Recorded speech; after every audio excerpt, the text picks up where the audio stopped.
Aziz dostlar, bugünler Azerbaycan bir sevgili ve milli bayramımızda bir Novruz bayramına karşı, Novruz bayramı keyifli. Biz bu bayram münasebetiyle sizleri tebrik etmek istedik.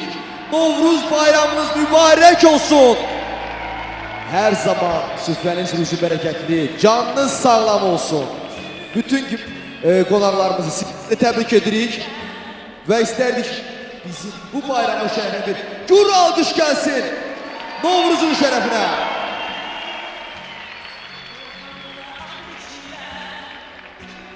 Ve dayağı kullanmaya geldi Tomur, Christopher Renkes, Avustralya.